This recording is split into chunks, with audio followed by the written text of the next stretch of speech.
Greetings, everyone. Welcome to day 393. I promised you guys an update 23 hours later, and I'm currently in Mexico City. Going to give you a quick update, just a little report on what's happening in and around Ukraine today. Unfortunately, it's probably the limit of what I can do with the travel, but it is what it is. Delayed here in Mexico City, and I still have 4 more hours heading to Mexicali out in the Baja. So, thank you for being here, sharing, liking, and commenting.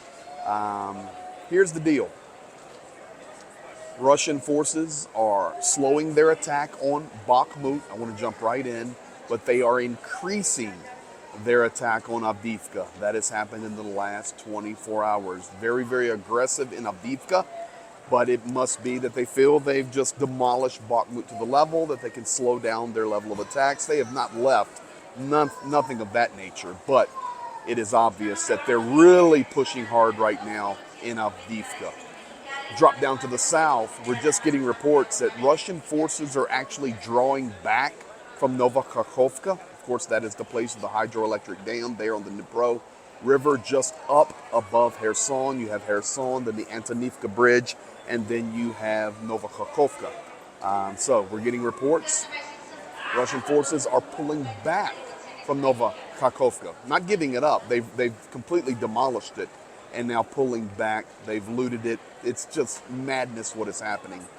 Additionally, President Zelensky down in Kherson today, in the Kherson region, Kherson City, visiting a power plant. He also visited Posad Pokrovsk. That would be the village that Jane and I were at many, many times, and showing you video of the village there. About 3,000 people completely destroyed. That's the village that went from 3,000 people down to about 200, where Samaritan's Purse was there working. And today President Zelensky was there encouraging the people that are left in Posad Pokrovsk, right there between the cities of Mykolaiv and also the cities of Kherson. Now, I want to jump around to a few countries that are connected to this war, and this is going to be the focus of the update tonight. Just really quickly, Turkey, Erdogan coming out today and saying that he's not going to support either side in the war. Really goofy. He's planning to have a meeting within the next 48 hours with Vladimir Putin, and of course they're saying that's about the grain deal and the grain initiative, but kind of interesting that these statements would come out that Turkey's going to try to straddle the line a little bit now, and they're full NATO member. You guys know we've discussed Turkey many times. I've always said Humpty Dumpty sits on the wall, Humpty Dumpty has a great fall, and that's where I see Turkey. Now, some other nations that are not, Spain dropping in 6 Leopard 2 tanks. They will be to Ukraine within 2 weeks. Slovakia sending MiG-29s. They will be there within a week. Poland pushing more fighter jets as well. It was 4 coming in. So you see these nations jump up to the nation of Lithuania. Lithuania saying today that they are going to do everything possible to completely close their country and borders to Russian citizens, period. Additionally, jump up a little bit more north, and Finland, their president, they have come out and they have ratified everything necessary on their side, the signing of the proper documents to be in NATO by the end of this calendar year, 2023. And of course, that's going to make a major difference there with that NATO border of Finland being right on the border with Russia. And not only the border, but if you look at the map, Finland, that border very, very close to St. Petersburg, which is beautiful, beautiful mega city there in Russia. So that's what's happening in and around the nation. Continued shelling is happening all along the front lines, non-stop destruction, non-stop devastation. It doesn't stop. But today the big story is Zelensky and Kherson. The big story is Turkey making the decisions that they're making, where they're really going to straddle the fence going forward on this war.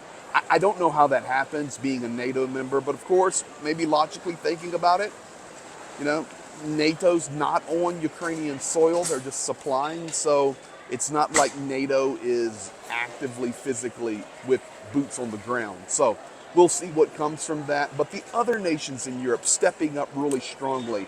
Moldova, another nation there that is in the crosshairs for Russian propaganda and also a target today, doing everything in their power to cut off the propaganda from Russia. That means the internet feeds, the television feeds, all the connections that the Kremlin has there with Kishinev and Moldova. Sorry, but I knew there was two more things I was wanting to share tonight on the update that I just couldn't remember. I had all my notes in my iPad. I just had a couple of minutes there in the airport to transition and then the delay and all that. But I just looked them up because it was bugging me. So, talking about nations around the war, jump to Hungary now. Orban came out and said, even though ICC has put out an arrest warrant for Vladimir Putin, if he comes to visit me, if he comes to Hungary, we will not enforce the arrest warrant. We do not agree with it. We do not stand with it. So that's another nation and their opinion. It's very clear to see. You see Turkey, you see Hungary, and what's happening there. Finally, the last thing I wanted to share with you is NATO. Jens Stoltenberg, I shared some video from him last night, and today he once again came out and said, we see that Russia is fully prepared, supplied, at however they're fighting the war for the next 2 years at the rate at which they are attacking Ukraine and invading Ukraine. They are supplied for the next 2 years to continue at this rate. He says, therefore, NATO, we must be steadfast and stand the long term. It's very clear that the war's not ending tomorrow. Yes, there's pushes, there's pullbacks, but this is going to be long term. Vladimir Putin is committed. The ICC arrest warrant did nothing but to further that commitment. And now NATO coming out, Jens Stoltenberg, and saying, we don't see this ending anytime soon. It's going to be years, and we must prepare. So that's what I forgot. But you have it now. So as always, thank you for being here. Thank you for sharing, liking, and commenting. And we care. We're doing our best to stand for the long term. Yeah, as this progresses and goes longer and longer, you know, I have to travel. I have things to do. But we're going to be here as faithful as we can be, continuing to support. Goods that you guys are buying on Amazon continue to arrive. Donations come in, and for all of that, we say thank you, and we will continue what I've taught you, do kansa, until the very end. You guys be blessed, and we'll see you tomorrow night with an update from Mexicali, Mexico.